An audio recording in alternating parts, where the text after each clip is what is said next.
બનાસકાંઠામાં મુનીમજીને શેઠના રૂપિયા પર નજર બગાડતા જેલ ભોગવવાનો વારો આવ્યો। દિયોદરમાં ગઈકાલે રામેશ્વર વેપાર કેન્દ્રમાં ભર બપોરે 20 લાખની લૂંટની ઘટના બની હતી। દુકાનમાં મુનીમજીની આંખમાં મરચાની ભૂકી નાખી અને બે અજાણ્યા ઈસમોએ 20 લાખની લૂંટને અંજામ આપ્યો હતો। જો કે આટલી મોટી રકમની સરળ રીતે લૂંટ થતા લૂંટનો મામલો હાઈ વોલ્ટેજ બન્યો હતો। જો કે દિયોદર પોલીસે ઘટના સ્થળે જઈ ગણતરીના કલાકોમાં લૂંટના બે આરોપીઓને ઝડપી પાડ્યા હતા। જો કે આરોપીઓની પૂછપરછમાં લૂંટ કરનારા દુકાનના મુનીમજી જ લૂંટના મુખ્ય સૂત્રધાર નીકળ્યા હતા। દુકાનના મુનીમજીએ શેઠને ચૂનો લગાવવા લૂંટનો પ્લાન બનાવ્યો હતો। મોટી રકમની લૂંટને મુનીમજીએ પ્રી પ્લાનથી અંજામ આપ્યો હતો। દિયોદરની રામેશ્વર કરિયાણા સ્ટોરમાં 20 લાખની ઉપરાંતની લૂંટ માટે દુકાનના મુનીમજીએ જ એક્શન પ્લાન આપ્યો હતો। તેમના મિત્રની મદદથી રૂપિયા મેળવવા માટે ષડયંત્ર રચ્યું હતું।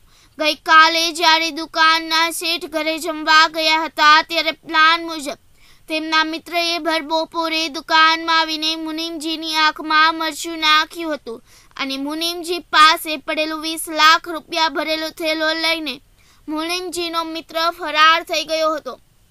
જો કે લૂંટ સરળતાથી થઈને આરોપી ફરાર થઈ જાય તે મુનીમજીએ પોતાનું બાઇક પણ લૂંટારુઓને આપ્યું હતું અને આ સમગ્ર લૂંટને અંજામ આપ્યો હતો। જો કે પોલીસે દુકાનમાં સીસીટીવી ચકાસતા મુનીમજીની વર્તણૂક શંકાસ્પદ લાગી હતી અને પોલીસે કડક પૂછપરછ કરતા આખરે મુનીની ભાંગી પડ્યા હતા અને પૈસાની જરૂરિયાતમાં આતરકટ કર્યું હોવાનું કબૂલ્યું હતું। ત્યારે પેલા લઈ ફરાર થઈ ગયેલા તેમના મિત્રની પણ પોલીસે ધરપકડ કરી અને 20 લાખ રોકડા કબજે કર્યા હતા। જો કે પોલીસે ગણતરીના કલાકોમાં જ આરોપીને ઝડપી અને જેલ હવાલે કર્યા હતા। હું દિયોદર ખાતે રામેશ્વર વેપાર કેન્દ્ર નામની દુકાન ચલાવું છું અને ગઈકાલે મારા ત્યાં એક બનાવ બનેલો। એમાં 2 મહિના પહેલાં મેં જે માણસ રાખેલો હતો મહેતાજી તરીકે અને 2 દિવસથી બેંકમાં હડતાલ હોવાના કારણે મારા ત્યાં કેશ ભેગી થયેલી હતી એને ખ્યાલ હતો અને એણે એના સાગરીતને બોલાવી અને નાટક કર્યું કે મારી આંખમાં મરચું નાખી આ લોકો બેગ લઈને જતા રહ્યા છે, તમે જલ્દી આવો। એ ટાઈમે હું જમવા ગયેલો હતો।